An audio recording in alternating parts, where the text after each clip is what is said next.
You're listening to Pagan Mom podcast. I am so glad that you're joining me today, and this is a podcast where you can come to indulge in various topics regarding paganism in our modern world, merging present and past. Be sure never to miss an episode by subscribing if you feel so inclined. I'd be very grateful.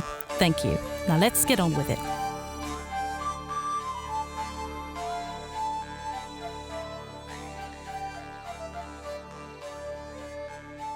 Welcome, lovely listener. This is your host, Pagan Mom, and this is my very first episode.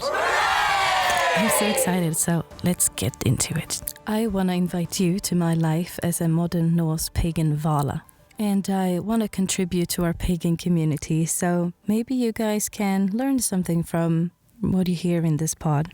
Paganism is a very self-educating practice and faith, so I want this pod to be a place where I can share my experiences and my stories and knowledge that I gained through the years as a practicing pagan.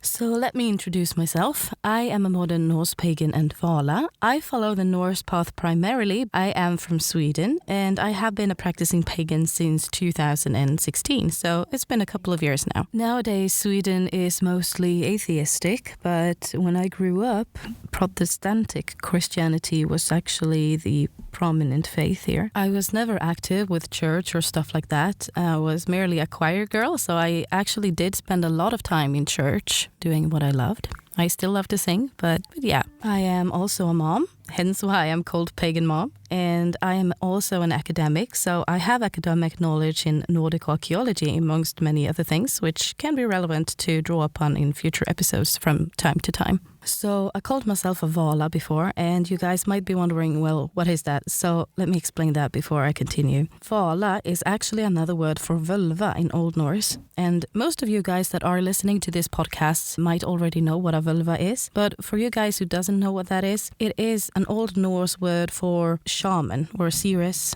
practitioner of seidr and stuff like that. And the word itself actually means wand-wed or staff carrier, because of the staff was actually an essential attribute of the vulva. As of now, I have chosen to specialize myself in galdr, runes and herbs. So that is kind of my forte when it comes to the practice. So how did I end up being pagan? Well, that is kind of a strange story. I was visited by the Celtic goddess Morgan in a dream. And that dream was something that I had never experienced before. And I have often dreamed a lot, so I know what a normal dream feels like, but this was just something else. It was not a normal dream by any means. And it was packed with symbols, and the whole dream was actually a ceremony. And it was so many strange things and very scary things actually at times too. And it was just very intense. So the following week I thought of this dream every single day, and it was just so special, and I just couldn't let it go because it felt so different from any other dream that I've ever had. And all of the symbols and all of the information in it was just stuff that I had never seen or heard anywhere. So it was just I just couldn't understand how I could have gotten all of this from nowhere, basically. So at the end of this week, I somehow decided to go to a gathering which a group I was a member in hosted. And at this gathering, I met a guy, and him and I were talking, just getting to know each other, friendly, and all of a sudden he says that he is a priest of the Morrigan. And then I didn't know what to say. My jaws dropped. And this group that I was a member of actually had nothing to do with paganism or whatsoever. So, I mean, the chances to stand there and talk with a person who is the priest of the Morrigan is kind of unlikely. But when it comes to these things, nothing really is coincidental, and I have experienced that several times from that on. And I told him that Morrigan is a name that I have never heard of before, except for in a dream that I had a week ago. And so he really looked at me and said quite seriously, you need to tell me about that dream.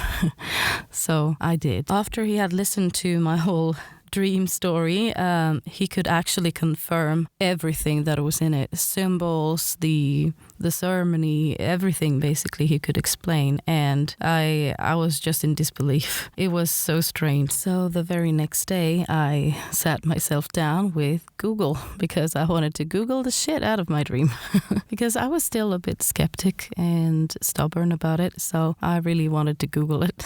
And when I did, I found a lot of information and other people's experiences which were very similar to mine. So at that point I was saying like, okay, now I'm kind of convinced that the dream was real and it was actually from Morgan herself. So yeah, that was really the starting point basically.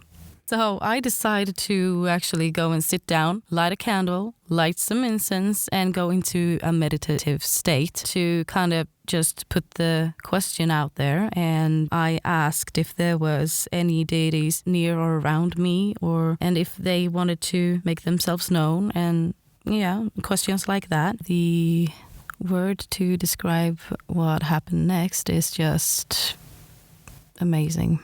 All of the Norse gods and goddesses' names were swirling around in my head like echoes, and it was just so intense, and I got really vivid visions as well. The strongest name that was swirling in my head was actually Freya, and Freya is my matron and has been for a very long time now. And it wasn't actually just the Norse gods and goddesses. There was one Celtic name, and that was Cernunnos that swirled around, and he is actually my patron. And I am going to talk about those two in a future episode. After my little meditation session, I'm thinking of it as maybe it was just my imagination or whatever. And I just took my incense tray, which I had my incense on, to clean it from the ashes. And I pour it all down in the trash bin, and some of the ashes doesn't want to come off. So I'm looking at it, and there was this rune literally glued to the incense tray. And I somehow knew that it was a rune. I really don't know how or why, but I did realize it was a rune, and I just thought maybe I have forgotten to dry the little incense plate before I put the incense on, and maybe the water makes it stick, or, I was thinking all of that. But I actually had done nothing to that tray. It was dry, it was totally clean, it wasn't sticky in any way or form. So this was the works of the gods making themselves known, just as I had asked for in that meditation session. And from that point on, I just couldn't deny the gods anymore. And so that is really where I started my journey on the pagan path, and more specifically on the Norse. All right, guys, so thank you so much for listening, and subscribe if you feel so inclined. I also have an email address where you can reach out to me and ask questions, or maybe give some suggestions on future topics. The address is paganmompod@gmail.com. You can find all of the contact information in the description box of the pod. Lots and lots of love.